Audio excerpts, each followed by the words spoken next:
In terms of how the overall debate unfolded, I personally do not know who won this debate. I do feel that we saw this debate format die a very painful death on camera tonight. I think the president created a big problem for him tonight, for himself. I don't think he explained himself very well on the economy. I thought he was off his game. I was absolutely stunned tonight. Rachel, you just mentioned about time. The president needs to get in and fight for that time. There's people out there that expect him to fight for that time. When he stood there all night advocating states' rights across the board, what is that saying to women about who's going to decide on women's issues? What is that saying to minorities about immigration, civil rights, and voting rights?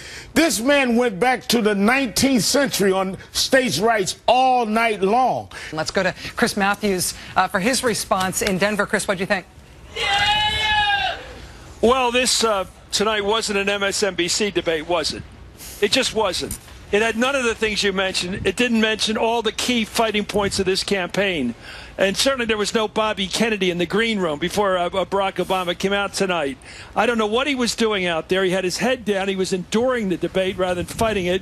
Romney, on the other hand, came in with a campaign. He had a plan. He was going to dominate the time. He was going to be aggressive. He's going to push the moderator around, which he did effectively. He was going to relish the evening, enjoying it. Nothing to do with the words he spoke. Here's my question for Obama. I know he likes to say he doesn't watch cable television, but maybe he should start. Maybe he should start.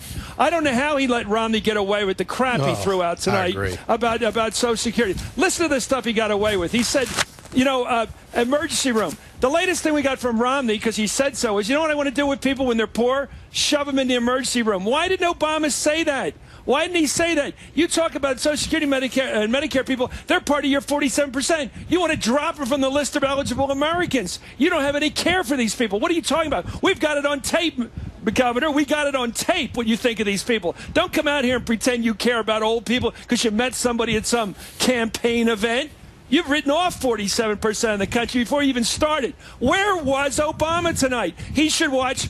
Well, not just hardball, Rachel should watch you, and should watch the Reverend Al, he should watch Lawrence. He would learn something about this debate. There's a hot debate going on in this country. You know where it's being held? Here, on this network, is where we're having the debate. We have our knives out. We go after the people and the facts. What was he doing tonight? He went in there disarmed. He was like, oh, wait, an hour and a half, I think I can get through this thing. And I don't even look at this guy. Where's Romney? I love the split screen. Staring at Obama, addressing him like the prey. He did it just right. I'm coming at an incumbent. I got to beat him. You got to beat the champ. And I'm going to beat him tonight. And I don't care what this guy moderator, whatever he thinks he is, because I'm going to ignore him. What was Romney doing? He was winning. He was winning tonight. That's and my thought. I was stunned. That was my thought. He was winning. And if he does 5 more of these nights, forget it. In terms of debate tactics, Romney was on the offensive most of the time. The president did very well on Medicare, but for the rest of it, in Obamacare, the rest of it he did not. He missed many chances to correct the record or to ask questions. Jim Lehrer was practically useless as the moderator. It was criminal negligence not to follow up on the question, Mr. Romney, specifically what tax loopholes or deductions do you want to get rid of? He didn't ask it. The president should have asked it. That's only one example of many, and it was clear to everybody in this room tonight what happened in this debate.